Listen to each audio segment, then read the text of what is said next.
Hey, everybody, how you doing?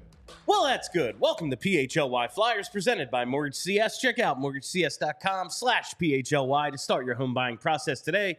Company NMLS ID, number 1464766. My name is Bill Matz, and I'm back. This is Charlie O'Connor. Good to see you, Charlie. Philadelphia's #1 hockey beat reporter. Excellent job continuing the show without me for a few days there. Bill, I'm so happy you're back. I am so done with preparing for ad reads and structuring an outline. I have a complete new appreciation for all the work you do to make these shows click when having to do it all, everything that you do without you. I gotta go away every now and then just to make sure I keep my job. Right. That's right. Really how it has to go. But no, I thought I listened to a few of the shows. I listened to Monday and Tuesday's show in my absence, and I thought you guys did a tremendous job. Thanks to you, thanks to Kelly, thanks to JP, everyone who filled in. The Appleyard stuff was great as usual. Didn't miss a beat without the director of Fun and Games, but I have returned. So what's been up? What has been up? Very, very little. I complained about this on Twitter today. It is so damn funny. You go away, we get the Kolosov stuff, we get Mitchcott, we get all sorts of news and rumors and shit. Yep. And I go away and he was like, yeah, someone bought CapFriendly. Yeah, CapFriendly's dead. R.I.P. which sucks. I mean, good for them and all. But like major stuff from the last few shows, it feels like, I mean, you guys did good shows and everything, but just, man, we're really in this, the league as a whole. All right, let's get these finals over with. So this final, excuse me, don't want to get canceled my first day back. There we go. Let me put it this way. I'm very relieved in retrospect that I got both Chris Peters and Alex Appleyard to come on the show in your absence, because had we not had those 20 to 30 minute blocks of a guest talking about interesting things, it might have been tough to fill that content spot. Listen, that's the beauty of guests. It always has been. I mean, when I was hosting overnight shows, Charlie, it wasn't out of the goodness of my heart that I was like, I need you, bud. I need 20 minutes today. That's how we're going to fill 3.5 hours. But no, it seems like everything went real well, despite the lack of Flyers news. But I guess I want to get to a little bit of the Stanley Cup Final, because I feel like I went away forever ago. They've played 2 games. Yeah, that's it. Yeah, they don't play again until Thursday. They don't play again until tomorrow. Yeah.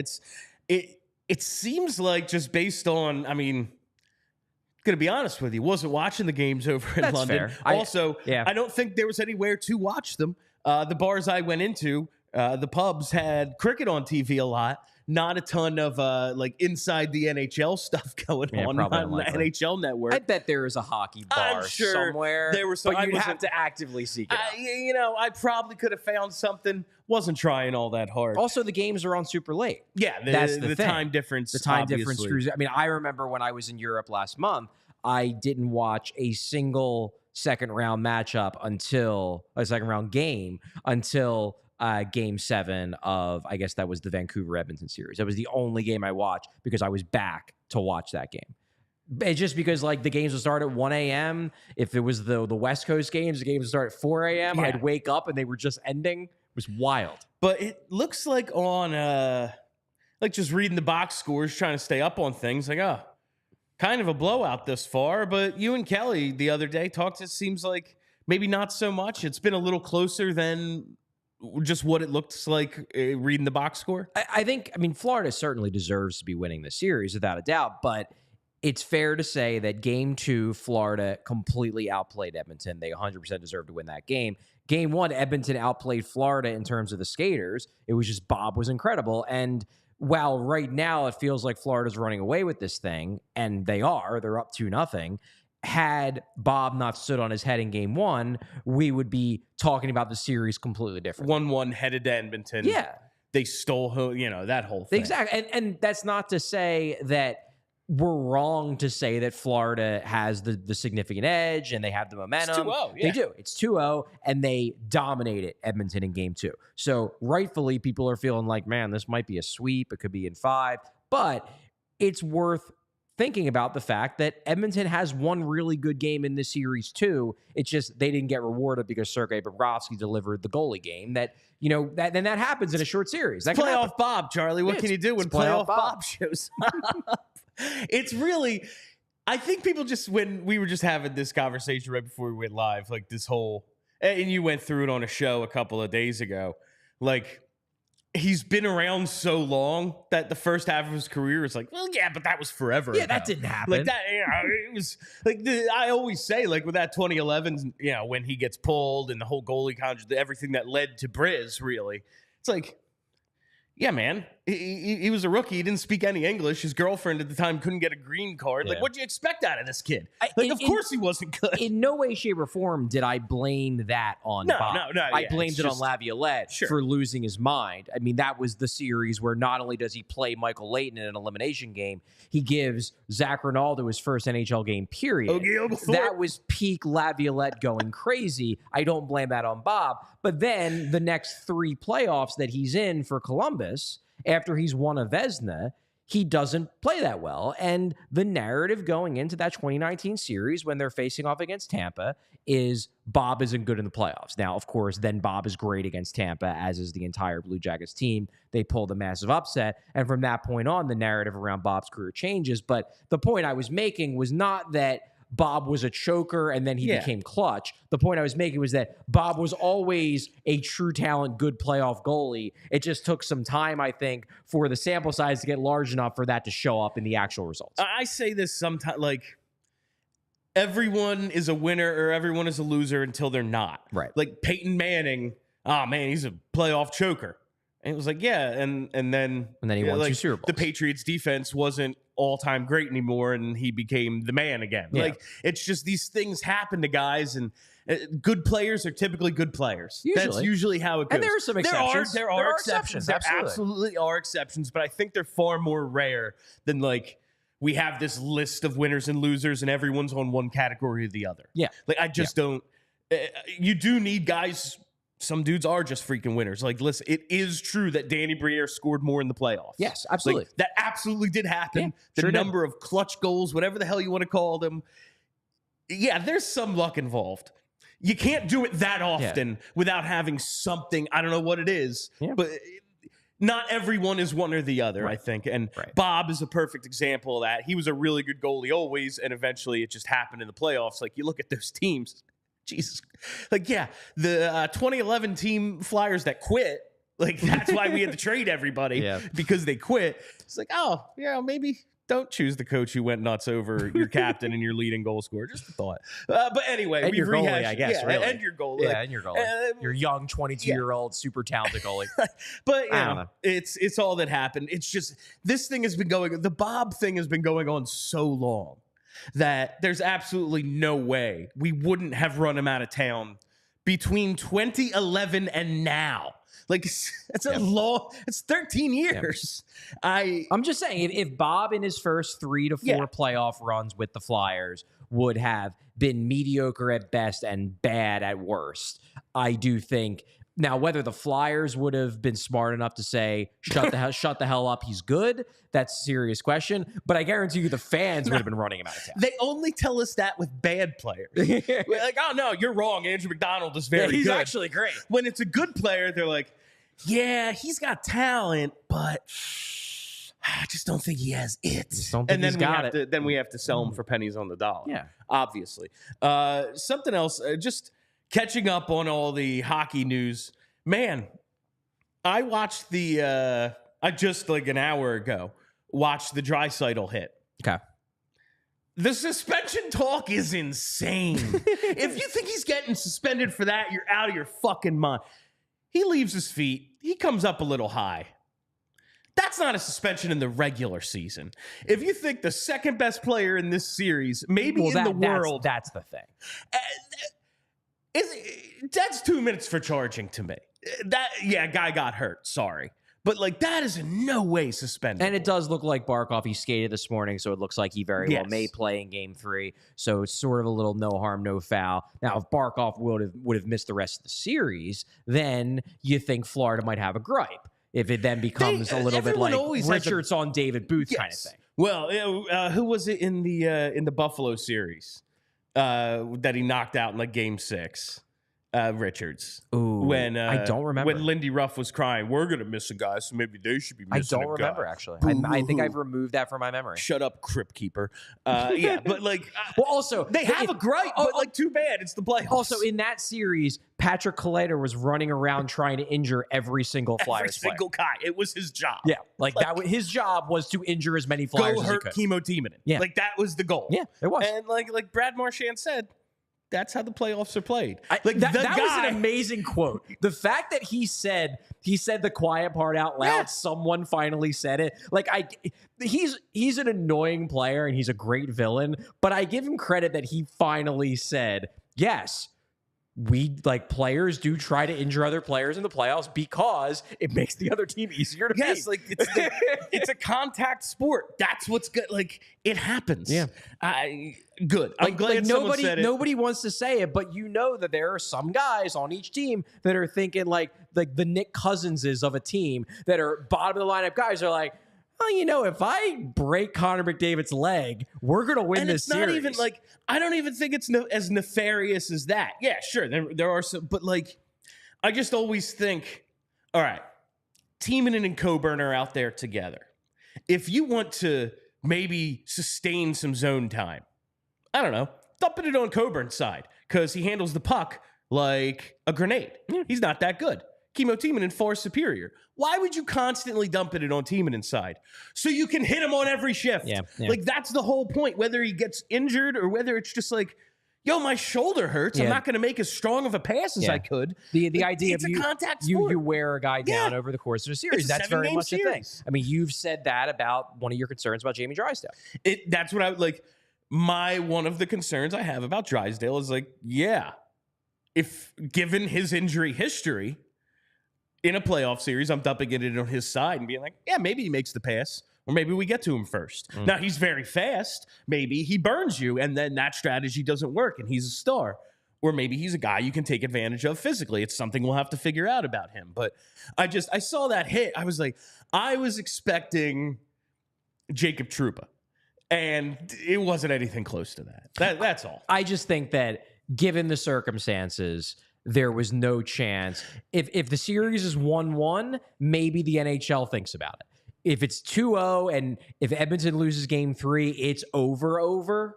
There's no way they're suspending Edmonton's second best player. It's just not going to happen. I just think George Parros didn't even look at a replay.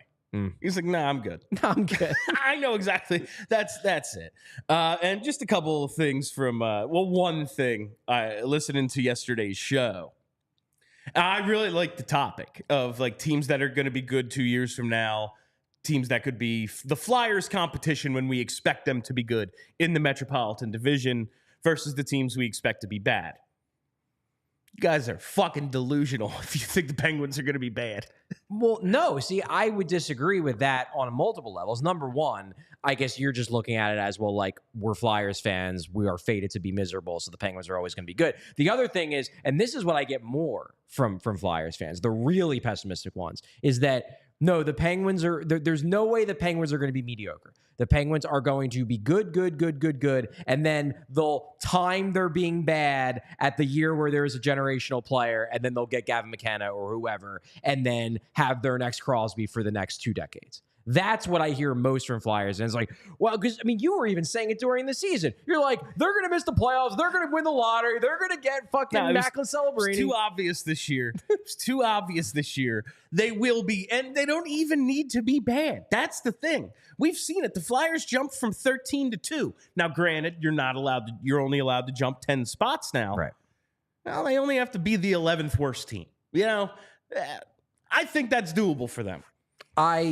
I think that the way that they are doing this with a very poor prospect pool, while they're keeping Crosby and he's so good that he's not going to let them bottom out, I think they are going to be mediocre for a very long time until they ultimately lose Crosby and Malkin, and then they're going to be real bad, and they're probably going to get their high-end players and do it all over again because that's the Penguins. I just know... Like the Flyers have a view of like, we don't tank. Yeah. The Penguins, they love the fact that they tank. Yeah. Their fan base expects them to tank. Well, I mean, it's worked out pretty well. It's worked out pretty well for them. Like they are the number one case of multiple times this working. Like they got Mario, they got Sid, they got everything in between. Like they got, I can't even say like ancillary because they're also star players. Yeah. It's like, yeah, and along the way, we also got like Yager and Malkin, like guys to go along with those generational players, other superstars. Well, I read an article once, I think it was last year, it was right around the time of the Karlsson trade. And I think it was Josh Yeo who writes for The Athletic. And I understand why he wrote this column because obviously it's directed towards Penguins fans, but like, holy crap, it came off as so obnoxious to anyone who wasn't a Penguins fan. And basically his argument was they need to go after Erik Karlsson because Penguins fans, like, we only are into stars because we've had so many stars and we are the star team. And because of that, like, we need to build our team around superstars because that's all we have. And it just very much was like you guys are so fucking lucky.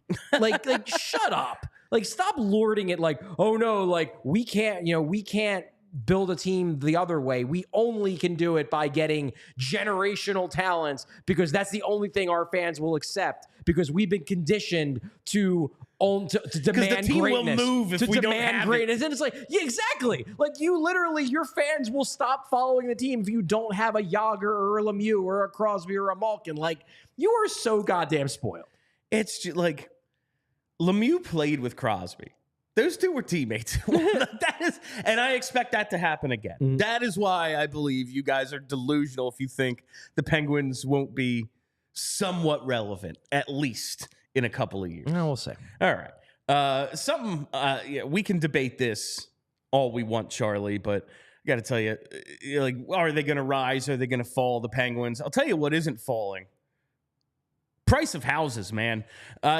Rates are slightly higher right now. We all know about that, but home prices are still going up. Mortgage CS can help you get into a home before they go even higher and also refinance to save money when the rates drop. And who doesn't love that? The same house, just a lower payment. We all know about interest rates right now, but the thing is, if you're in the market for a home values are elevated and expected to keep rising as well. So it might not make sense for you to keep waiting for interest rates to drop before you buy a home when the price of houses just keeps going up. Plus, Mortgage CS will monitor your refinance opportunities and ensure you save money responsibly when the rates do drop. Refinancing with Mortgage CS is straightforward. You don't want to pay a ton of fees when you refinance, and you'll never get that at Mortgage CS. In the end, you'll be so happy you texted Ben. You'll find out for yourself the reason people win more with Mortgage CS. So call or text Ben now at 267-391-7425 and see for yourself. You can also go to mortgagecs.com/PHLY to check them out or view the 350-plus perfect 5-star reviews by searching Mortgage CS right now. Go ahead, open a new tab in your browser. Mortgage CS, boom. I bet you see nothing but 5-star reviews. It's because there's nothing else. That's how great Mortgage CS is. This advertisement is not a commitment to lend or extend credit. Mortgage CS is an equal housing opportunity mortgage broker. All loans are subject to credit approval. Certain restrictions may apply. Company on MLS ID number 1464766. Visit mortgagecs.com for more information. I did want to touch on the CapFriendly thing, just something that happened while I was gone. Mm-hmm. The Washington Capitals organization has bought our one-stop shop resource for any and all CBA salary cap issues. It's a real great public resource that's going away soon. Yeah, it's a bummer. Puckpedia hopefully is able to step up. If not, something else comes up. We saw this happen. I don't even remember what was the one before CapFriendly. Well, it was General Fanager. We also had Cap Geek. Cap Geek was a little bit different because that basically ended because unfortunately the founder died. He passed away. Yeah. Yes, but when Cap Geek kind of stopped, all of a sudden CapFriendly popped up, and the space will be filled by something. It will. But man, I love CapFriendly, and it's just wild to me that, like, presumably the Washington Capitals, prior to this purchase, and like this is going to stay in operation up until like the open of free agency, probably. I read today, like mid-July. Middle of July is when there was a statement. It's going to go through. Like, presumably the Washington Capitals are just like, operating off an Excel spreadsheet until this now. Like, well, no, they're just using. So I think what a lot of it was that teams were using a paid version of CapFriendly. Yes. They were basically paying for full access to their entire database, and they were able to like customize their own sort of thing. There's they so were much stuff using on the back end. They were using the CapFriendly platform rather than designing their own proprietary software. That's crazy to me that there's this many teams that are like, essentially, and I'm sure there's many more features and they're able to customize it, but like me at 2 a.m. just being like, I wonder what it would take to buy out. Like they're doing the same thing on the same website. They absolutely are. Like there 100%. are times I bet me and Danny Briere were on the website at the same time. Oh, probably. And that's fucking insane to me. Charlie, we're all familiar, at least, with the existence of the Flyers' infamous trade value app. Do we know if they have like a salary cap manager tool on that app? Like, do they have something? I don't know. Like, I don't either. It's just, it came up and apparently like there are teams that were prepared for this that have their own thing.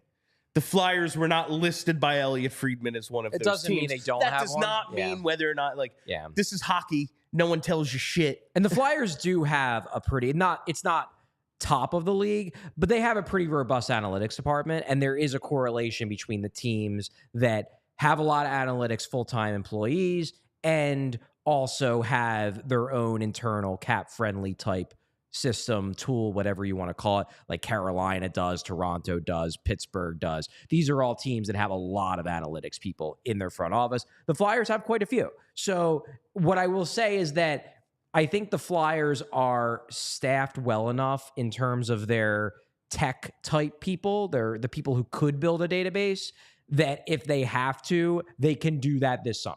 They can. How many people now, have they done it already? I don't know. How many? I was just thinking, like, around the league, how many people are like ripping everything they can from CapFriendly in preparation for it going dark publicly in a few weeks? Like, there are people around the league whose whole job is like, just take everything. And we're not starting from scratch, I'll tell you that. I mean, I'm definitely going to, because one thing that I used a lot with CapFriendly, just because it was so quick in comparison to having to go through the 200-page PDF that is the CBA.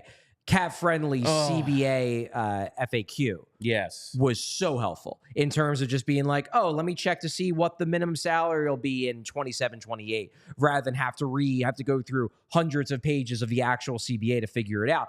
I am 100% going to copy and paste those frequently asked questions sections and put it in a Word doc just so I can check it whenever I want. That is absolutely something I'm doing because I use those a ton. A tremendous resource CapFriendly was.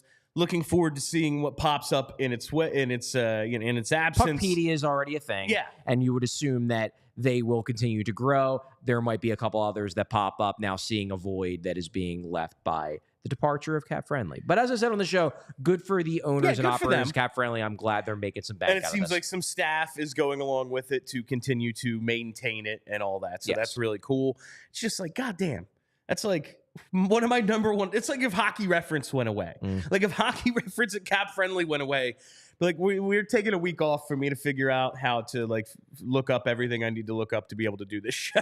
Yeah, mine is definitely evolving hockey. And honestly, I'm shocked that the Twins haven't been hired by some team yet. So I'm going to, count my blessings for as long as they remain an independent website and not in the employ of some NHL team. But luckily, and we don't know exactly what the Flyers have, but we talk all the time. Listen, yes, the salary cap is one thing. Everyone operates under the same parameters, except of course for Vegas and Tampa Bay. But where the Flyers have the advantage with their mega corporation owner, they can spend whatever the fuck they want. Like, obviously there's a budget. Yeah. But if Comcast was like, yes, Comcast Spectacor is allowed to spend unlimited money on their front office, on all their back ends, like they could. Yeah. And that's an advantage of being a major market team with a mega owner. Exactly. Like that's when so hopefully they don't lose anything here. I just thought it was so funny. I was like, the fact that one team had to buy this tells me so much about the entire league. It does. Yeah. It's very fun. Yeah. The fact that number one, the Capitals clearly want the expertise of the people. Yes. Because they very much use that website. And also there's probably an added benefit to taking it away from everybody else.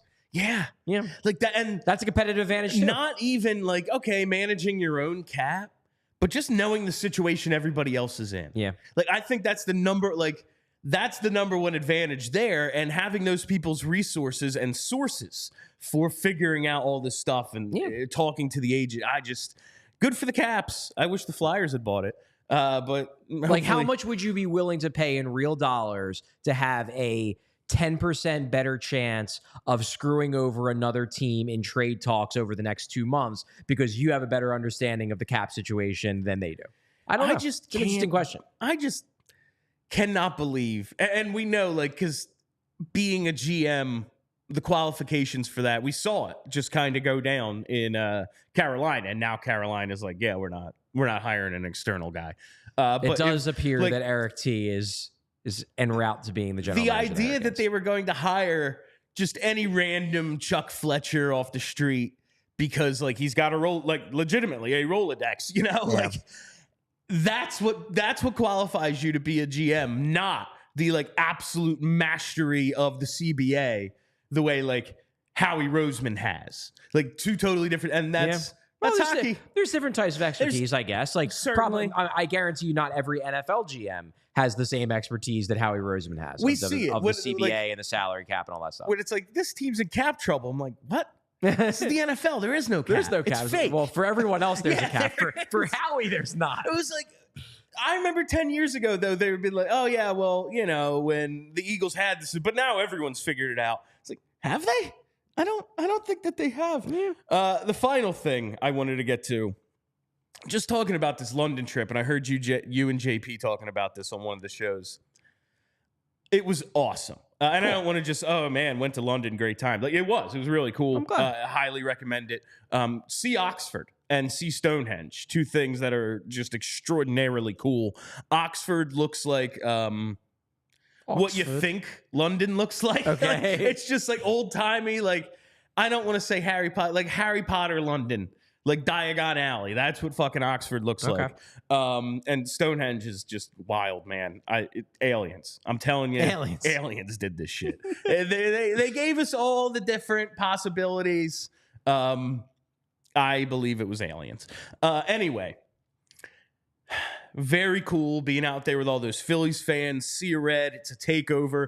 Especially on the streets. Like, at the game, there were more Mets fans there than expected just walking around. But that makes sense because, like, I don't know, you wearing your Mets shit around town. Like, oh, I'm proud to be a Mets fan. Like, that's silly. But when you go to the game, obviously, you wear your gear. But it was Phillies all the way at this thing. Oh, yeah. That's the way it seemed like. I cannot wait for the day we're doing this with a sea of orange. I don't care if it's London. I don't care if it's Canada, Australia. I don't care if it's Utah.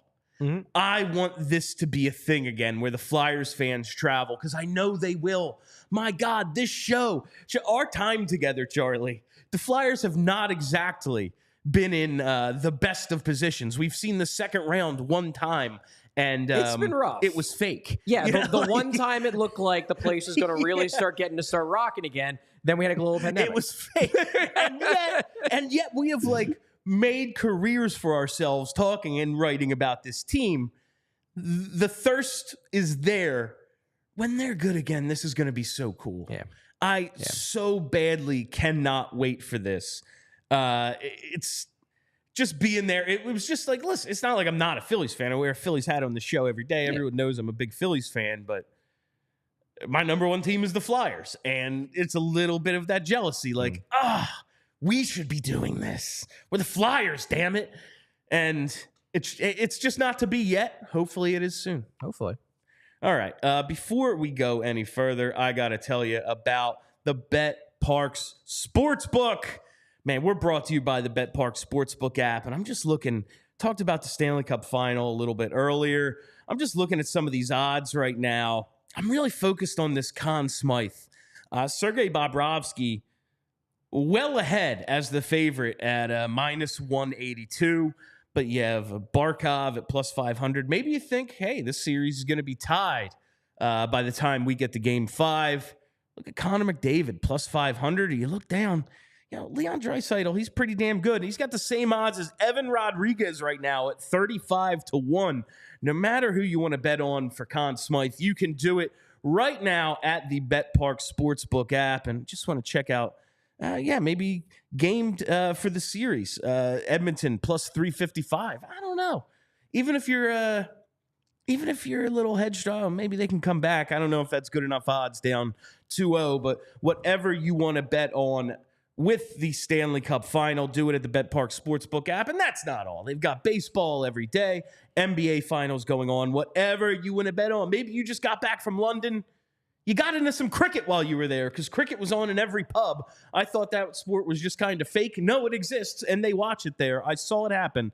You can bet on that and so much more at the BetPark Sportsbook app. You can win big with all-day action. If you win your first $10 bet, you can earn $125 in sports bonus bets. You play for fun. You love to win. You bet. Download the app and play along with us. Must be 21 or older. Please gamble responsibly. If you or someone you know has a gambling problem and wants help, call 1-800-GAMBLER.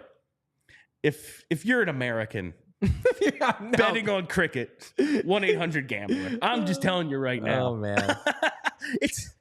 You could sit me down for 24 hours, point me at cricket, and explain everything as it's going on.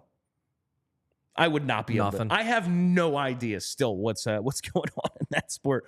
All right, Charlie. So I'm on the old allphly.com site today. I see you have published a new article, as you are wont to do. Yeah. You have a free mailbag article. As usual, your monthly mailbags, part 1, Twitter questions, free for all. Free for all. Part 2, I assume, will be out tomorrow. Or later this year. Yeah, tomorrow. I finished it up before I left for the studio. So it's done. It's just going to be published tomorrow. All right. Published tomorrow, and that is for diehards only. The questions are from the Diehard Discord page. If you want access to any and all of that, allphly.com, become a diehard. But part 1 is free for all. So check it out after the show. But I wanted to target one question. Again, I'm not giving away your whole article. Go to allphly.com, read it for yourself. But the first question was the most interesting to me from at SPFly20. I guess it's Superfly. That's cool. Superfly, I guess, yeah. Given the front office's clear objective of building a good culture, do you think it's odd that all 3 guys with the letter and the social leader of the team in Joel Farabee are all being discussed as guys who could get traded? What message is that sending about culture and leadership? I found this to be an interesting question for a number of reasons. Yes, one, I did too. Who's discussing this? Exactly. And 2, I think it kind of distorts what the plan is a little bit. And we'll get to part 1 with your answer. But to me, I think this thing might take a little longer than maybe we're being led to believe. And it's because, as Keith Jones and Dan Helford, everyone has pointed out, we got to clean up this salary cap thing. It's going to take a couple years to do. This leadership and culture is to get us through what might be another season or 2 of some lean times. That's what it's about right now. So that there is leadership and culture left when they can be good.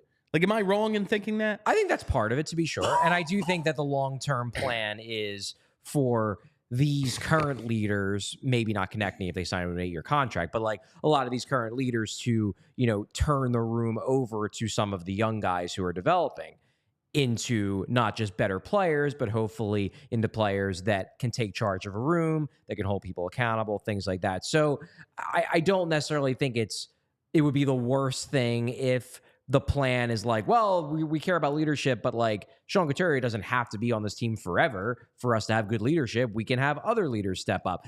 But the really interesting part about this question is just that, and I broke this down in the article. I don't think, in particular, the 3 guys with a letter, so they are Sean Couturier, Travis Konecny, and Scott Laughton. I don't think they are actually getting shopped. I think they are getting, by the team. I think they are getting shopped on Twitter. And the thing with this question is, I think that some people, and it's a trap we can all fall into. We spend so much time online, and that becomes the bulk of our lives, at least in terms of the life that we interact with intelligently. And if you're seeing discourse online with a bunch of people talking about, well, what if they traded Travis Konecny? What about if they traded Travis Konecny for this? What if they traded Travis Konecny for that? What could you get for Travis Konecny? You start to think that in reality, the Flyers are actively trying to trade Travis Konecny, because if they weren't, why would so many people be talking about it? Like, they must be trying to do it because all these people online are talking about it. I can tell you that I have heard nothing from my sources with the team and my sources in the league that the Flyers are shopping Travis Konecny. It's not happening. They're trying to re-sign him. All of the trade Travis Konecny talk is coming from people online who want Travis Konecny to be traded. And they have every right to believe that. I personally would trade Travis Konecny rather than re-sign him to an 8-year contract with a $9+ million cap hit. But the question implies, what does it say about their view of the leadership if they are actively trying to trade all of their leaders? And the reality is they're not.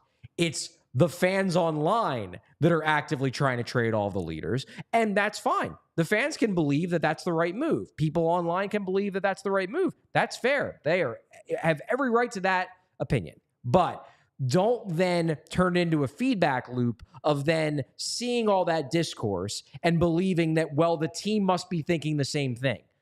Especially with Konecny and Couturier, they're not.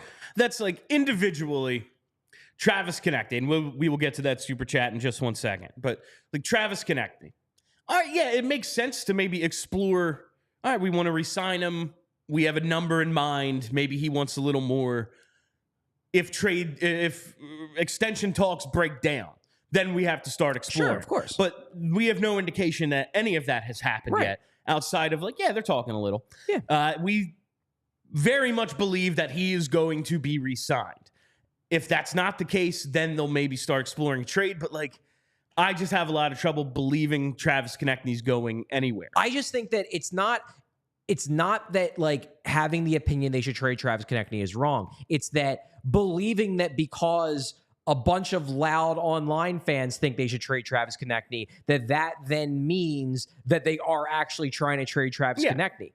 That's not true. It's the same thing with Couturier. Like, yes, the agent switch thing was weird. And I do think that, and I put this in the column, I think that was more Couturier planning for the possibility that at some point in the future, he might need to explore a trade.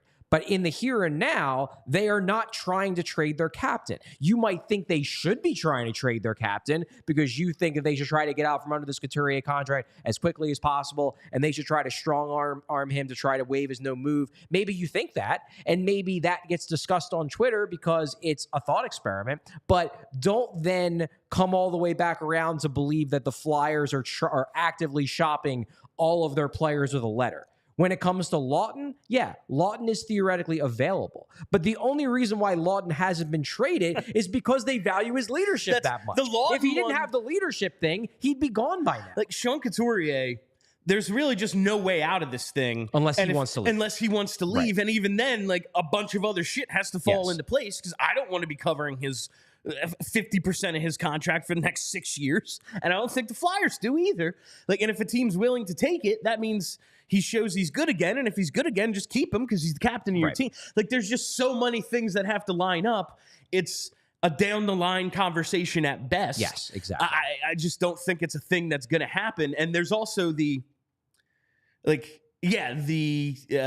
hiring an agent thing, the agent switch. It's interesting. Was interesting. It is. There's also just the incident that happened where he didn't technically have an agent. He had a dude on paper for the PA, but it wasn't really his agent. And then that dude is speaking for him, and it's like, well, shit, man. No, I'm going to hire like a professional to do this. To get an actual I need an actual agent because this guy's going to go around saying he's my agent. And I'm already got a fucking problem with the coach. And now it's a whole thing. Yeah. Let's just go get the best agent in hockey. And that's one of the ones he got, I guess. And then Lawton, that's the example that proves the opposite of this question. Exactly. He's the exact kind of player you do trade in a rebuild. Like, oh yeah, we'd get more for him than he's like worth on the ice. and that's what we're going for. But we value his leadership so much, we're keeping him. Right, exactly. And then there's Farabee. And then Farabee's the one where it's interesting because I do agree that Farabee is, out of all of the young guys on the team, and by young, I'm talking about like under 25 guys, Farabee's the one guy who I, both in terms of what I've seen and in terms of what other players in the team have told me, is stepping up into a leadership role. And it is interesting that fact has not influenced the Flyers to say he's untouchable because he's part of our future leadership core. I don't think they're actively shopping him. I think that also is more of a Twitter creation because people want things to happen because it's the summer and they're bored, and Joel Farabee is a name that they can talk about and theorize about. I don't think he's being shopped, but it's clear that they are not closing the door on a Farabee trade, and it's interesting. That is interesting, and that's fair. But the final question in this question was, what message is that sending about culture and leadership? Being that all of Couturier, Konecny, Lawton, and Farabee are being talked about as possible trade options. The message it sends, and this is the actual answer, which I didn't put in the mailbag, but I probably should have. The actual message it sends is that online fans don't value culture and leadership, because that's where most of this chatter is coming from. And the message it sends is not that the Flyers don't value it, it's that the fans online don't value it because they are ready to trade away all four of these guys because they don't think leadership is that important. That's the Flyers, I don't think, share that, but that's the message it sends. It sends that fans don't think it's that important. It's clear they value it when it's like, in all likelihood, none of these guys are getting traded. Like 3 of the 4 of these guys probably aren't getting traded. Like Farabee is interesting to me because he would be, if I'm a contending team, he'd be an attractive target. Youngish, cost controlled for several years. You know you're going to be giving him $5 million for like 3-4 more years.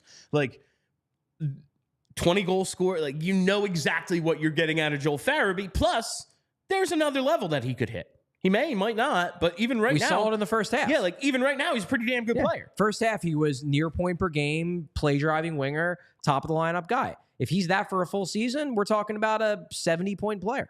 Yeah. All right, let's get to that super chat from Rory. It says, Flyers yesterday released a 2-minute mic'd up vid from 23-24. No clip shown of TK, the king of sound soundbite chirps. Only confirms he's traded, right? Right. Love the conspiracy theory. Was actually, I remember I was talking to it was Howard Eskin years ago, was talking about the Phillies used to send out a calendar to season ticket holders. Like each month was a different player in the calendar, and they would like exclude guys that were going to get traded. They were going to get moved. Like it would be like, you would know who they were looking to trade based on the season ticket calendar. Fair. I think people are savvy enough now that like, oh, look, Risto's not in there. He's getting traded. Like, I can't imagine that's what they're doing. Wasn't there... Also, I bet you a lot of the shit that Travis Konecny says, you can't put out there. And maybe there's another video coming out of all TK. Like, here's the whole rest of the team. And then we have another 2-minute video of just TK. Well, wasn't there a online-centric controversy? And by online, I mean Twitter, where, and I forget who it was, but I know nothing came of it because it was extremely stupid, where the Flyers didn't wish a player happy birthday on Twitter, and then fans convinced themselves that meant he was getting traded. Yes. Because they wouldn't have forgotten this otherwise. Seems very familiar. I might have been, was it Konecny? Was it Farabee? It was TK. Was it TK? Yeah. It was one of those guys. That's true. And people lost their goddamn... And I was getting multiple people I mentioned saying, what does this mean? I'm like, I don't know. The social media guy fucked up. Because there was also... the one year they didn't wish Ed Snyder a happy birthday or something. Oh, well, that was not a social media thing. That was they didn't wear the patch. That was a whole thing. That was an entirely different deal. Okay. There's so many of these mini controversies. I just want the games to matter again so we don't have to worry about this shit anymore. But yeah, that is a little interesting that the guy who's like the chirper isn't in the video, but the people compiling, if there was a piece of paper that was like, don't use TK because we're trading him, like, I got to believe that would be leaked. Also, did they ever actually mic TK up this season? That's another great question. I don't know if I remember him ever being mic'd up this year. I don't remember. Yeah. They just might it's not not have been. something that I care about. Listen, he paid $4.99 to answer the question. I'm not shitting on Rory. No, I'm just saying, like, these are not the kinds of things that I pay attention to. I don't remember. You're going to have to, if you're looking for that for coverage of those sorts of things, you're going to have to look elsewhere because I am never going to be covering that shit. I just who the fuck would they mic up other than TK? It's not like this team is overflowing with personality here. I mean, Garnett Hathaway, I bet they do have more guys now, and just dudes who are just in, stirring the pot. They mic'd up Lawton for Pride Night. I just don't remember them miking up TK this year. And if they didn't, maybe the reason is because they've mic'd him up every other friggin' year in existence. He's just leave me alone. Yeah, I'm not doing it. He keeps dropping and breaking the thing on purpose. That would be real funny. Listen, you drop and break that mic, you're screwed, man. Those things are expensive. And the broadcast is screwed. The whole thing. It's over. You know what that's never an issue with, though? Shady Rays. You got to get ready. There we go. These are polarized. I can read this straight off the screen. Doesn't even mess with my eyes too bad. That's how great the polarized shades are at Shady Rays. Get ready for the season ahead with quality shades built to last. Our friends at Shady Rays have you covered with premium polarized shades that won't break the bank. Shady Rays is an independent sunglass company offering a world-class product rated 5 stars by over 300,000 people. Their shades have durable frames and crystal clear optics, making them the perfect choice for all outdoor adventures. They have hundreds of options to choose from, so you're bound to find the pair perfect for you. Plus, if your shades ever go missing or take an unexpected hit, don't sweat it. They have the most insane protection in all of eyewear. Every pair is backed by lost or broken replacements. And if you don't love your shades, I bet you will, but on the off chance you don't, you can exchange for a new pair or return worry-free within 30 days. There's no risk when you shop. Their team always has your back with personal and fast support. And exclusively for our listeners, Shady Rays is giving out their best deal of the season. Head to ShadyRays.com and use code PHLY for 35% off polarized sunglasses. Try for yourself the shades rated 5 stars by over 300,000 people. And as you can tell, I go with the Tangle Free option. Put them up in my hair, maybe going into Wawa to get my pre-show energy drink. Take them out. Boom. Don't get caught in my hair. No problem. Doesn't suck. Shady Rays doesn't suck. No, it's very nice that they don't get stuck, and they're very durable, as you can see. Very interesting kind of composite material here. Very cool design. I'm a big fan of my Shady Rays, and listen, this wasn't even a giveaway. Hey, read this thing. No, I went to ShadyRays.com, used the 35% off with code PHLY, got myself a couple pairs. I think you should do the same thing. See, we have another super chat here from Gary B. Gary B. He's been a regular super chatter. He's a Thank super you very chatter, much, man. Gary B. Gary B. Welcome back, Bill. I think by 12 noon, TK will be locked up. I'm a gigantic TK fan, to be honest. I feel Catton will be the selection at 12. Gary, I guess it could be 12 noon tomorrow, or maybe Gary's in another part of the world where it's not yet 12 noon. So perhaps this prediction is going off of another time zone. But Gary, I personally do hope that you are correct about Berkeley Cat being the pick at 12. Love that pick. All right. Since we're doing that, let's just get into what I wanted to talk about a little later in the show. And it's we'll talk about the draft party at the end. But draft stuff. Okay. Berkeley Catton, Carter Yakimchuk, these are guys that we have talked a lot about. I think we both like both of them. Catton seems to be your guy. Yeah, probably. And Yakimchuk is mine. I just find him very entertaining. I got to tell you, Consta Helenius. You're coming around on him? He's really starting to grow on me. Alex Appleyard is a big Consta Helenius guy. And that's part of it. But he's starting to grow on me. I see him as a potentially really strong duo with Matvei Michkov. Okay. Because we have this just ridiculous super talent, trying the Michigan, scoring on breakaways, fast break offense guy. And that's great.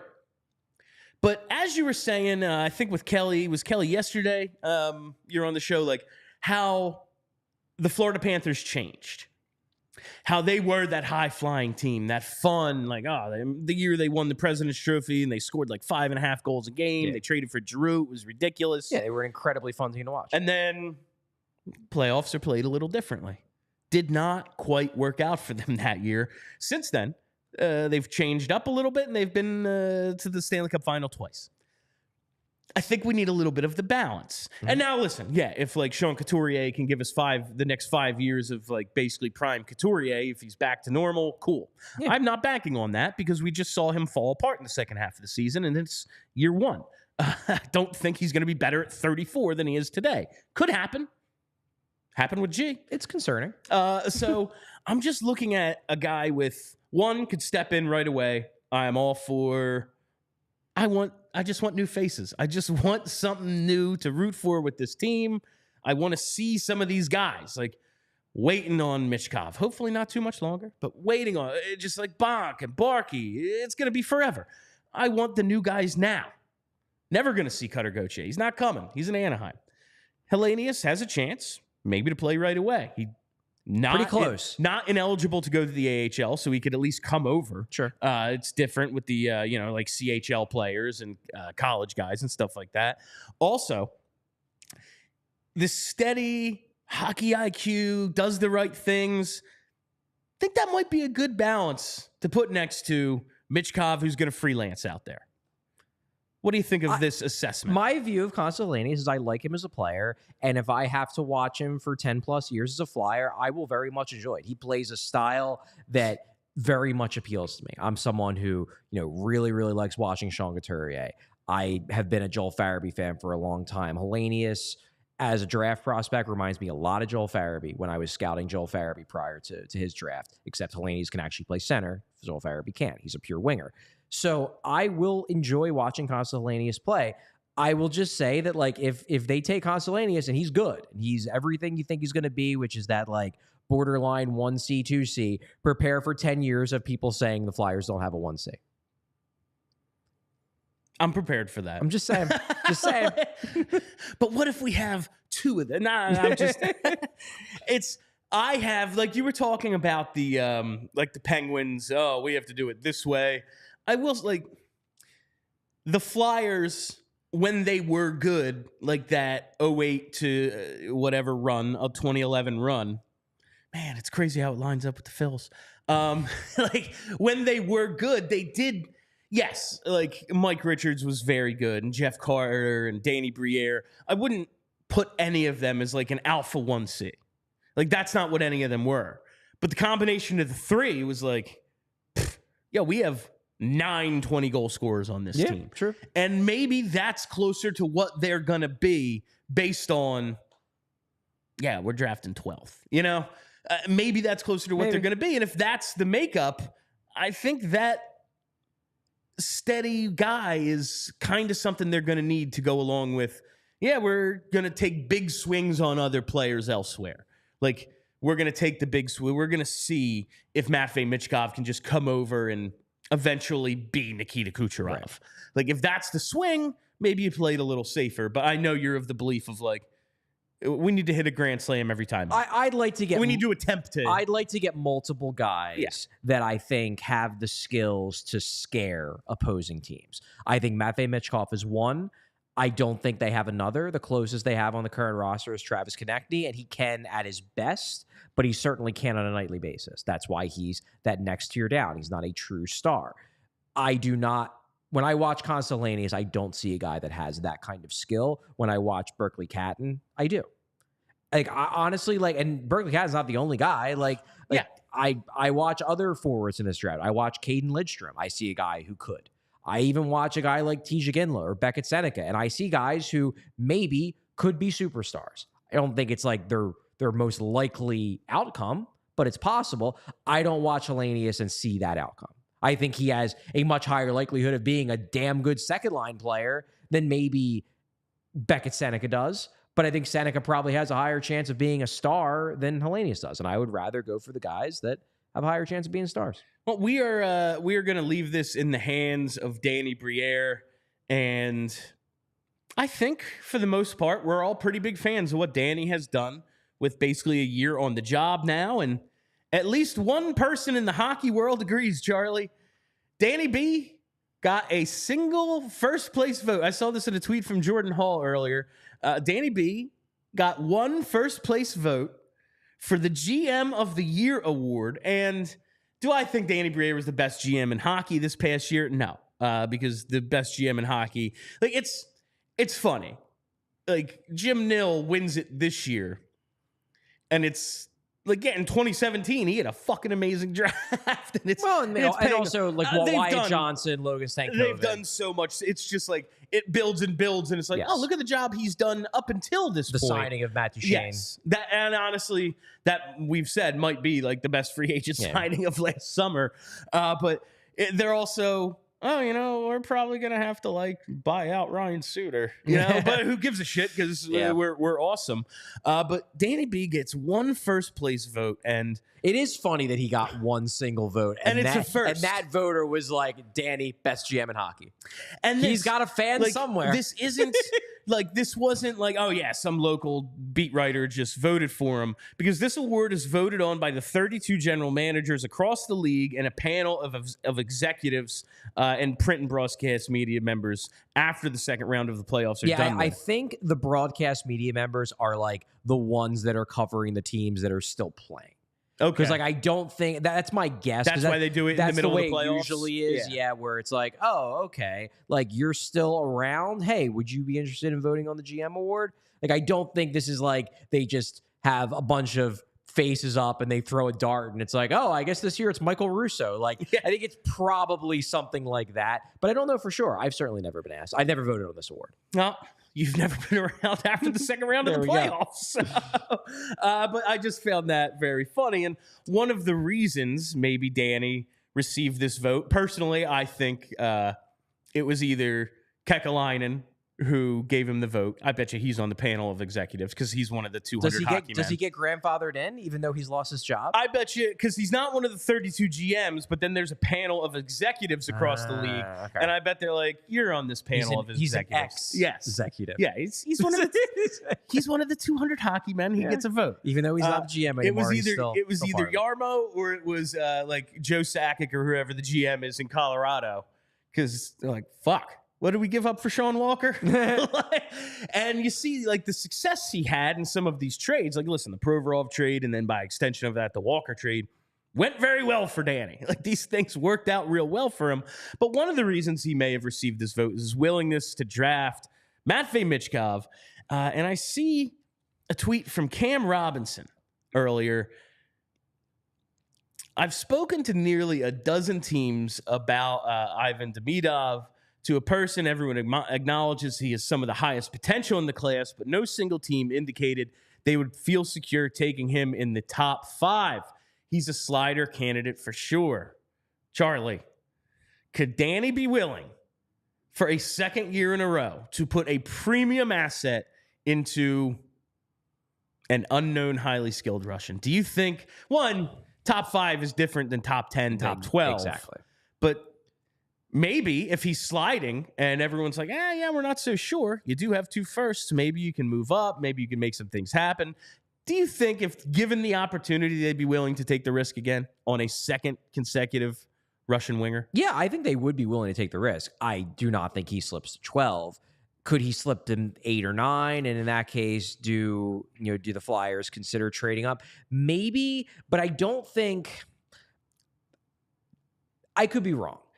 I was already starting to hear rumblings around this time last year that, the Flyers really we were talking about this already. Really like Matvei Michkov. That like, hey, maybe don't say who you heard it from, but if he's there, they're gonna friggin' take him. They love this guy.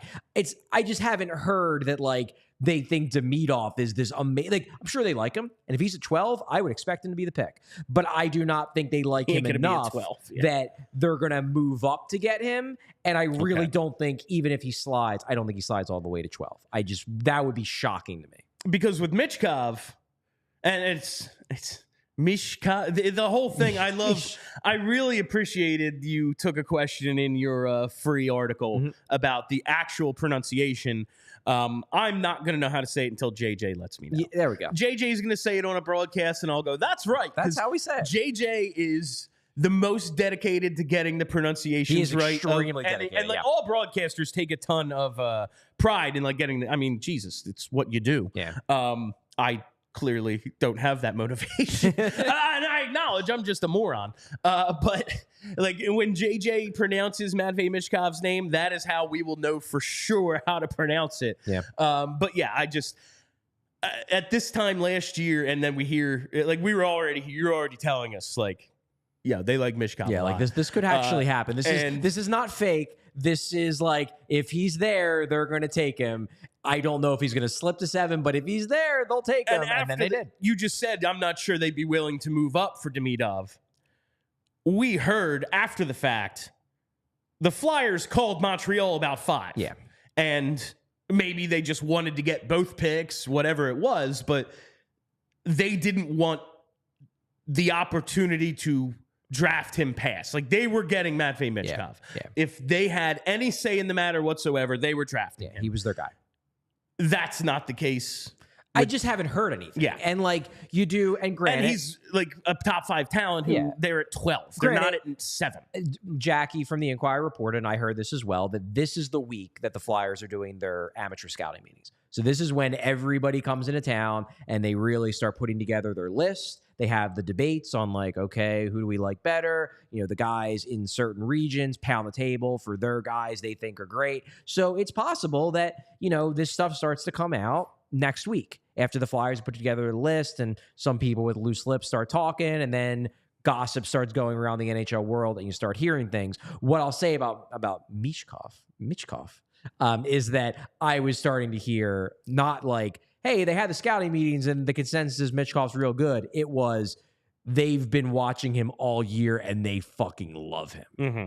And it was like, okay, this is not we came to the conclusion as a consensus group that we all like this guy. It was, no, like. Danny's in love with this man. We've been scouting him all year and we all agree he's amazing. He came in and we played bubble hockey with him. He's our best friend. Well, that was late. Yeah, I know.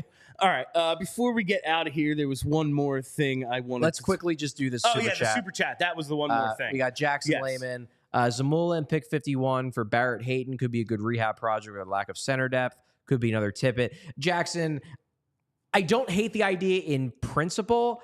I have never been a Barrett Hayton fan. I remember his draft year when he stormed up the draft rankings in like the weeks leading up to the draft, and I thought it was batshit insane. I remember because he was on the same junior team as Morgan Frost, and I watched that team a lot that year because I was watching Morgan Frost. And I remember when Hayton was storming up the draft rankings, I was like, Morgan Frost is way better than this dude. At no time did I watch these two guys on the same team and think Barrett Hayton is better than Morgan Frost. And now you're going to take him at 5? Like, then Morgan Frost should have been a top 10 pick. And he wasn't. And we now know he definitely isn't. So I don't hate the idea of trading Zamula. I don't hate the idea of trading for a reclamation project.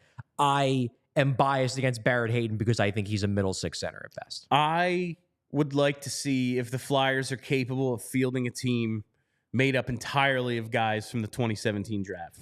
Well, that was... And the stars... Hayton was 28. He's the next one. Year. Okay, Yeah. damn. Yeah. Well, so much for that joke. He was a year younger than Frost. And granted that was part of it. I guess the idea was like, well, Frost's a year older. But like, talent still tends to win out. And I was just like, I've watched Barrett Hayton. He looks like a late first round, early second round prospect. And now he's going in the top half of the first round. Now he might go in the top 10. Now he might go top 5. And then when I've watched him play in the NHL, it's the same thing. Like, it's like fucking Black Panther. Like, is this your king? like this guy? He's a dude. He's fine, but like he was a top 5 pick. Why? Just tells me the guy hired the right agent. Yeah, like he's a good decision maker, at least off the ice. All right, that's almost all the time we have. Before we get out of here, I want to pump up the draft party. Heyo. I am really looking forward to this one. It is in conjunction with our friends over at Broad Street Hockey. It is going to be on Damn, I don't remember the day. On the June 28th. The first round. The first round is the 20th. I can never remember if the draft is the 27th and 28th or 28th and 29th. But it's the 28th and 29th. The party is the 28th. It's going to be at Bet Parks down in South Philly. That's right, not the Ben Salem one. Listen, it's the Turf Club. All right, I know we all. This is Philly. It takes us a long time to start calling shit other shit. I'm still calling whatever they call the Camden Concert Hall the Tweeter Center. It'll always be the Tweeter Center. It's all it is. Exactly. Perfect, Charlie. Perfect. Things are called what they were called when we grew up with them. Exactly. But this is going to be brought to you by our friends at Bet Parks, and it's going to be a great freaking time. It's our 7th draft party. 7th.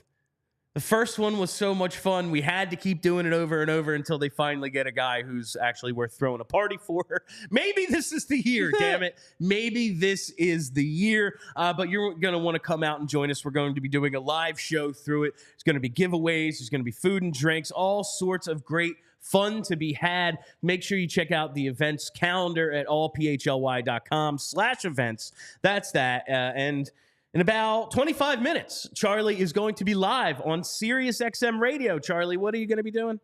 Talking Phils or something? No, I think I'll be talking Flyers. I have no idea what they want to talk to me about, but we'll see.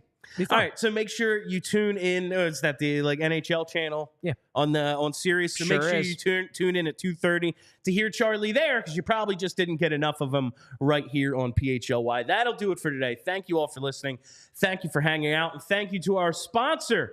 Our presenting sponsor, Mortgage CS, always proud to be brought to you by them each and every day here at PHLY Flyers. All right, that's it. My name is Bill Matz. That's Charlie O'Connor. Stay loose and sexy, Philly. We all silly like the mayor.